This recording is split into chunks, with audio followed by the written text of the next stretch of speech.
Welcome to Unshakable with Human Design, the show dedicated to helping entrepreneurs use human design to shift from hustle to flow without sacrificing results. Come here to become an unshakable human and build an unshakable business according to your human design. I'm your host, Nicole. Hello, and welcome to Unshakable with Human Design, everybody. I'm your host, Nicole. We're here, just the two of us today, and we're going to talk about your business. We're going to talk about something, it's a mistake that I see so many people, so many spiritual entrepreneurs in our community, I see make this same mistake over and over and over again. And I've made it myself. And in this episode, my goal, I'm going to pull human design and strategic decision-making apart for a moment, and I'm going to talk about them separately, and then I'm going to squish them back together and show you how we blend strategy and energy.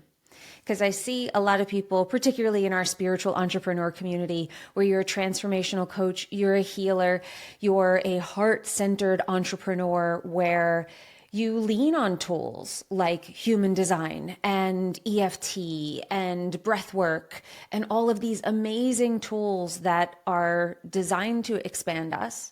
And human design is certainly designed to help us make the decisions that are correct for us. However, strategy still does play a role because we want results, and we want results in the material world. We're not just living a life where we don't have to provide for ourselves. And yes, when we are living in alignment, providing for ourselves gets easier. Making decisions that feel good and also make sense becomes easier. And that takes two skills that we have to build. One, and for our purposes on the show and the way that I teach, is learning how to follow your strategy and authority in a real and practical way. And then also making decisions and understanding the strategic elements of our business, because we want material success. And not because we're greedy and not because money is overly important to us. No, because we need to eat. We need to feed our families. And quite frankly, we're not good to anybody if we're in survival mode. This is part of the reason I see so many people go through that consistent cycle of healing and healing and healing and re-regulating and regulating again. And it's because you're constantly putting yourself in a state of survival because you don't have the money to support yourself, or you don't have enough. So you're always chasing money. So yes, there are energetic practices and there are energetic pieces to this, but there's also a strategic piece. So what we're going to cover today is actually the thing that should always be on the top of your list. The first question you should be asking, we're going to address that most common mistake that I see the spiritual entrepreneur community making. I'm going to talk about the exception to this rule, and then I'm also going to talk about how human design comes into this and can help you make correct decisions that also light up your life, that also pull you on the path of your purpose. This is why what I teach inside my programs, what I try to teach you all on this show, what I try to share is that energy and strategy are both needed in this world.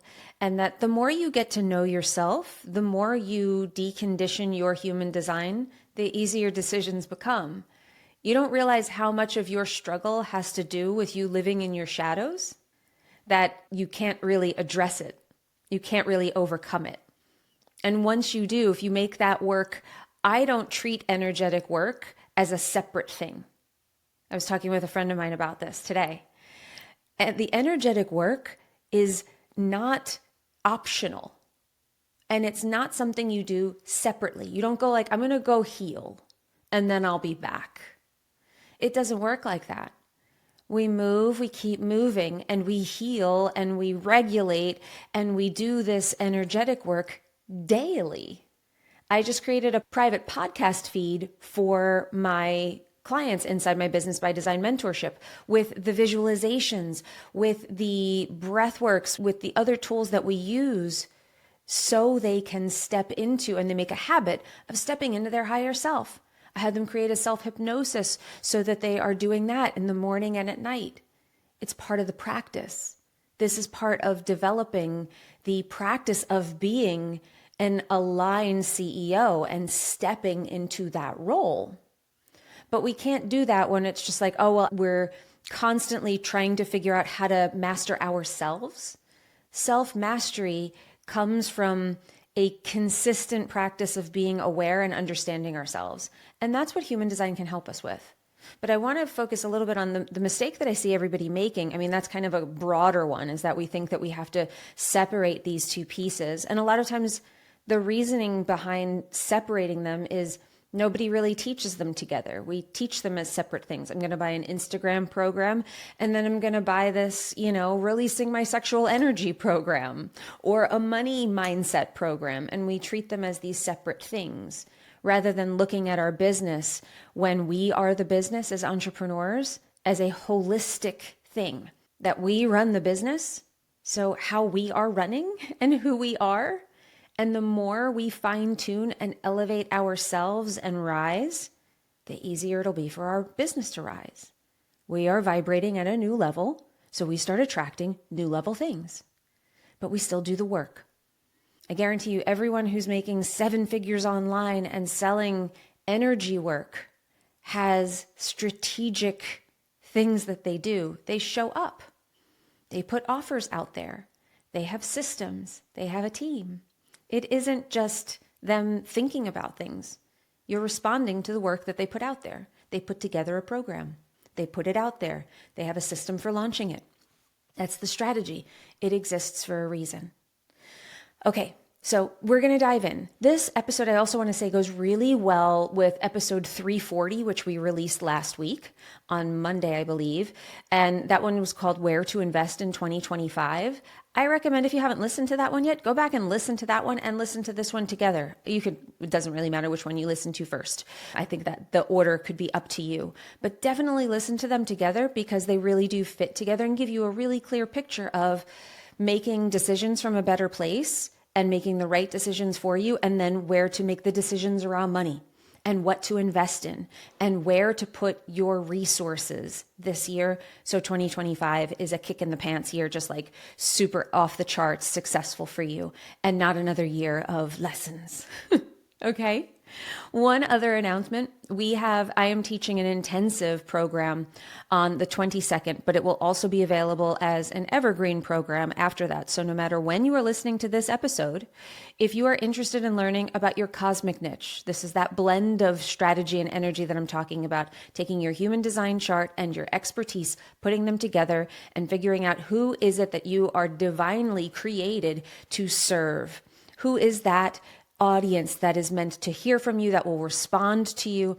If you are interested in that, if you feel like you really want to target your soulmate clients, then please DM me the word niche on Instagram. I'm at Nicole Laino Official, or go to NicoleLaino.com/niche and you can register right there. This is not a free workshop. This is actually a program intensive that I am doing and teaching.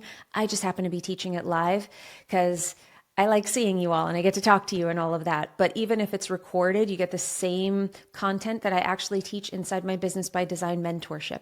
So this is really in-depth stuff. This is sort of my trade secrets on how to bridge the gap between your human design chart and your message. This is one of the key components that I teach inside Business by Design. So certainly check that out. If that interests you, if you are like, I want to find those soulmate clients, this is the program for you. So please jump into it with us. I would love to see you in there. Okay. So let's talk about this. Making great decisions. Every great decision in your business first starts with an assessment. Where are we? What's my current status? Where am I right now? You have to look at it. You have to look at, where are you? Are you making 6 figures already and you want to get to multiple 6? Are you just starting out and you've got, you're making like 2 or 3 grand a month, but you need to know how to do it better and get that onto a more consistent path. Maybe you're doing $2,000 or $3,000 a month, but it feels really hard. You're kind of fighting for those sales. You don't know when they're coming in, or maybe it's 3,000 one month and 500 the next month. Whatever it is, assessing where you are and assessing what's your main problem that you are dealing with right now. What is the one thing in your business? Is it that you don't have enough time? Do you need to figure out how to work less? But what's the number one thing? Is it money or is it something else? Because you might say it's audience. I need more people. But why do you need more people? Ask yourself why a couple of times when you come down to this, because it really should come down to one of two things, really. I need more time, which means freedom. I have the money, but I need more time. Or I have the time and I really need money. Or sometimes we need both. I'm working a lot, but I'm not making enough money to support my lifestyle, right? So what is it? It should boil down to one of those two things. And if it doesn't, so if it's like audience, I need more people, that's a problem that you have for sure. But, well, maybe not, depending on, I would love to see your numbers to find out if you really have an audience problem or if you have more of a selling problem. But if you have an audience problem, then is it because usually it's because we want more clients because we want more money. So if you ask why a few times, you'll get down to like one of those two things, time or money. Which one is it? Okay. So in order to figure out the priority, the mistake that I see so many entrepreneurs make is they want more money, they want more clients, they want a bigger audience, they want all these things. And then they're like, I know what I'm going to do. I'm going to write a book. Okay. If you're at a certain point and money's not a problem and you feel like you really need that like authority thing to sort of lift you up, okay. But usually that's probably not the right next step for right now, because you choose the profitable path first. And I know, coming from an energy, a person who teaches energetic practices like human design, that might seem like an out of character response for me. Purely strategic, soulless. No, it's very difficult to support people. It's very difficult to be in alignment. It's very difficult for you to show up as your best self when you are struggling, when you are in survival mode. Which is why if your health is falling apart, if you have cancer, if you have a disease that's ravaging your body and you don't have your health, then you are in survival mode. Suddenly all the other things don't matter and you become very focused on your health. It's the same thing with money, where if we don't have enough money, we go into survival mode all the time. And that, I find, is the reason that people stay in that dysregulated state with their nervous system, because they're worried about money and they're worried about money and they're worried about money. They're in survival and their fight flight is kicking in all the time. So they think they need more healing.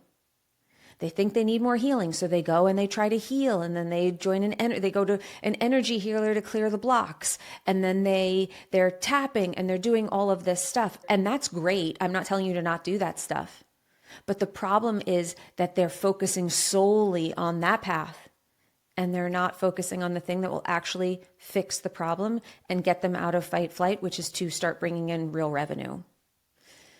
And bringing it in more regularly and more reliably and stacking the cash so every month they feel more secure and not less secure. Now, I don't know what your profitable path will be, but finding your profitable path is a huge step, because then what you want to do is you choose the profitable path, you walk it, and then you're also healing and regulating and doing all of that stuff down the road. Now, sometimes we have a little bit of unraveling to do on the energetic side before we can really forge forward on that profitable path. But most of the time what I see is people use the energetic healing path as an excuse or a place to hide. I can't do the profitable thing yet because, okay? And what another mistake, like within this mistake, is that a lot of people think that the profitable path has to be complicated. And it doesn't. You can put out simple offers. You can start to put out smaller things. You can start somewhere. You can put your offers out in different ways. And this is something that we're focusing on inside my program in February, because I noticed some people falling into that tendency. And even with me guiding them, I'm like, you know what? We're going to make this a challenge for the month of February. We're going to get everybody out of this habit. We're going to push forward. We are going to get really locked in on what our goals are, and we're going to take small steps toward them every day. We're going to heal and regulate and do all of that stuff all at the same time. But I'm going to show you all how we can make this a whole lot easier. You're building it up, you're putting it on a pedestal. If you want to be part of that before February and you want to talk to me about business by design and you want to talk to me about that, just DM me mentorship on Instagram and we can have a little chat to see if that program is right for you. If you want to get on that fast track where in 30 days you're making sales, we are doing that in February. So please let me know. That is reserved only for those clients, but if you would like to be considered for that program, just send me a DM. We can talk about it. I'll see if it's the right fit for you. Okay, so do you see how the profitable path, it supports you? It is the thing that is keeping you from slipping into that, I've got to heal, I've got to fix this, like just that emotional roller coaster that we can put ourselves on. Okay? So that's the most common mistake. They pick the passion project first. They heal, they go with all of that energetic stuff first. And I'm saying you have to do the profitable thing first, and or you do it simultaneously with the energy stuff, which is what my whole program is. We do it all, and we do it all at the same time. And we go where maybe you have to spend a few days in the healing space because you're just like, I'm really in a funk and we need to work you through that. Okay, but then we get right back on the horse and we go again. Because the more we stay out of the game, the more we get sucked into that lull, and then we start to get desperate. Desperate energy sucks for so many reasons. It repels the people that you want to attract. It makes doing everything harder because your energy is saying, wait, we have to take care of ourselves. Wait, we're so scared. Deal with my emotions right now rather than you being able to get to work. This is why it's not an option to be emotionally healthy and to deal with your stuff as an entrepreneur, because you bring you into the business every single day. And the business is only as good as you are. So we have to take care of ourselves, but we also have to pay attention to the bottom line and in an aligned and open way, walk that profitable path. So the one caveat I have to this, the one thing I will say about if you have the passion project, but you don't have your profitable path yet, it's not obvious to you, you don't really know, but you feel really called to do something creative, you feel really called to write a book, you feel really called to flex your creative muscle, and you're not exactly sure what your revenue stream is yet. With eyes open, you can do the passion project, but you have to be okay with the fact that that will not make you money for a while. And I think that people can get sucked into testimonials that people have put out there, oh, I made this much money with my book. They had avenues for that book to make money. If you don't have a goal of making money with the book and you're like, this is just where I feel like my energy wants to go, I just feel so called to write this. I feel like if I don't write it right now, it won't pour out of me like I feel like it will right now. I have to take this moment and take advantage of it. That's a different story. And I always say, you're the authority to you. That's what human design is all about. That's what this show at its very core is all about. Becoming an authority to yourself so then you can become an authority to others. So I'm not here to tell you what you have to do. I always say, you make your decisions. That is what I train every person in my business, in my community, in my client list, everybody I'm teaching how to become an authority to themselves. So the decisions are yours. I just always say we make the decision with eyes open. We make the decisions from an aware and empowered place. I'm free to make whatever decision I want. As long as I'm not making it, it's never a mistake, as long as I'm making it with consciousness. That I'm not on autopilot going in that direction again. Oh, and there I go, just following what somebody told me or what I think it will get me, and just being completely unaware that I'm being sucked into somebody else's message.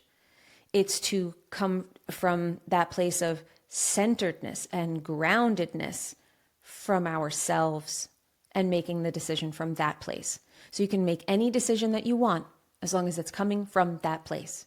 I am aware of what I'm doing. I'm aware that I'm breaking this rule, but I'm consciously making the choice to break that rule. Because rules are meant to be broken, and I get to decide what is right for me and what is not right for me. I hope you can see the distinction there and how that's different. Now let's talk about how you do work human design into this decision-making process. So first of all, kind of in the same vein of what I was saying, is that all decisions for human design have to come from your strategy and authority, truly, not from your conditioning. So I'm going to use projectors as an example to illustrate how we start to bring our human design into this decision-making process. So we understand that we should choose the profitable path first, or we should commit equally to the profitable path also while we're doing this other passion thing. So I'm adding this passion thing on, but I feel like I'm in a good place with this profitable path that I can take on the extra load of the passion project thing because I already built it. I did that. It isn't always choosing the profitable option. It's just making sure you have enough profit underneath you to feel safe so that you're able to be open enough creatively to do the passionate thing, to do the other stuff that you feel called to do, the things that light you up.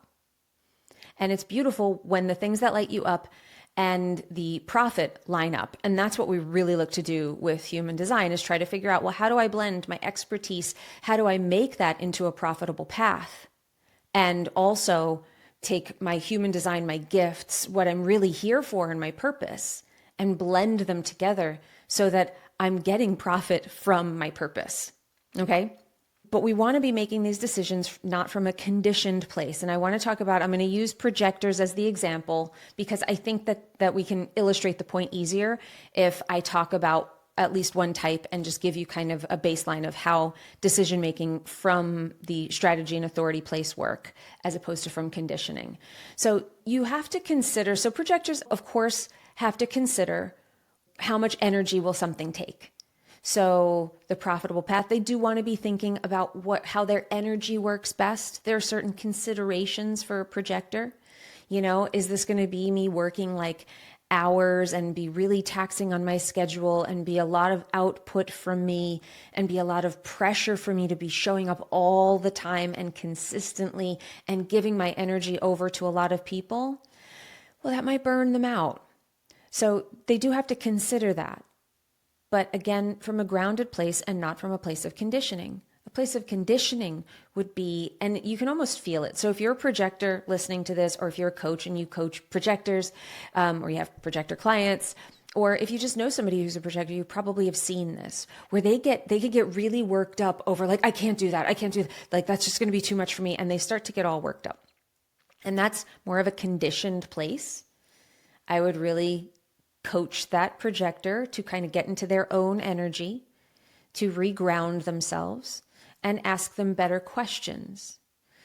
Does this feel like something you want to be recognized for? Does this feel like it's really what you're here for? And they will know, because they'll know people will ask them for advice, for their thoughts. They will be called, they'll be invited for things. So they'll know. And if this was an invitation and they're figuring out if it's right for them, you know, they also don't have to accept the terms that it was put out there to them with. They can put up boundaries. They can set boundaries. There are ways that they can do that. But when they're in a conditioned state, they don't feel powerful like that. They usually just shut it down. But projectors, I want you to think about, if a projector's following strategy and authority, if they're following their spleen, or if they're following their identity, or if they are following their emotions, and they are seeing who's recognizing them, seeing if it's the thing that they want to be recognized for, they're following their process. But that's all well and good, but they do have to consider the profit, because they'll often consider the time. But the lack of funds, and if they make a decision that does not support them, where it's purely passion, the lack of funds will put pressure on them and cause them to overwork or feel bitter. So everybody has to figure out, how can I support myself? And how can I do that in a way that feels good? And how can I choose? Usually there are way more options on the table than most entrepreneurs are giving themselves credit for. And that's where someone like me comes in and is like, let's make this less complicated. Let's really make this simpler. Your offer could just be these 4 points. I did that with a client yesterday. I said, let's not make this complicated. Let's make this easy. Your offer is these 4 points. Do it as a one-on-one offer so you don't have to create a lot in advance. You can use the feedback that you're getting from the one-to-one clients. You can charge a premium because it's one-to-one. You can offer a discount because this is your first time doing this. So you offer like a one-time discount to a certain group of people who sign up as founding members or whatever you want to call them. And you can bring in cash right now and make yourself feel so much better. And then there's such a difference in people's energy when they're starting to make money and they're starting to bring in cash and it's starting to happen regularly and they're showing up, and they show up differently when they feel like things are working. I mean, that's just human nature. And part of the energetic game is showing up like everything is working even when it's not, to bring the energy of it's working, I'm in the energy of what I want, so I'm going to get what I want. That's the marriage that we're creating here. Strategic work, strategic planning, implementation, and energetically aligning with what we want. Creating things from a place of alignment as much as possible. You always hear me say it, particularly with like the generator community, where they say, oh, I'm so frustrated all the time because I can't be in alignment because I'm in my job and I hate my job. So I'm always frustrated. So I can't be lit up anymore. And it's like, I get it that you can't be lit up 100% of the time. Very few of us can. But can you just start playing the game of trying to be more in alignment than less, be more in satisfaction and less in frustration? Can we just start to shift the ratio in favor of satisfaction over frustration rather than going for this 100% thing, which is unattainable? This is how we start to work and start to have results. This is how you start to change things. You choose the profitable path, you get that going, and then that frees you up to do so much more. But so many people are trying to do too much at once, choosing the option that costs money rather than gives money and creates money. So they're always feeling like they are in survival mode. And I wanted to call that out to this community because I think that it's a message that needs to be heard. I hope you heard it. If this resonates with you, maybe you want to share this episode with somebody you know who needs to hear it. I would appreciate that. If you do share it on Instagram, I'm at Nicole Official. Please tag me so that I can thank you. But I hope that this episode resonated with you. I hope that this gave you a little nugget of how you can choose your profitable path, how you can start creating really amazing results for yourself and for your family in 2025. Thank you so much for being here. If you want to join us for our Cosmic Niche Intensive, please DM me Niche on Instagram or go to nicoleno.com/niche and you can sign up there, and I hope to see you inside. Thank you guys. Have a wonderful rest of your day. And remember, in order to have an unshakable business, you must first become an unshakable human. So thanks for letting us help you become unshakable with human design, everybody. We will see you next time. If you love this episode and you're a fan of the show, please show us the love on iTunes, Spotify, or wherever you're listening to the show and leave us a review. And if you'd like to connect with other entrepreneurs on their human design journey, join our free Facebook community, Human Design for Entrepreneurs. Go to nicoleno.me/podcast links to join the group, book a human design reading with me, or access our free human design resources. We'll see you there.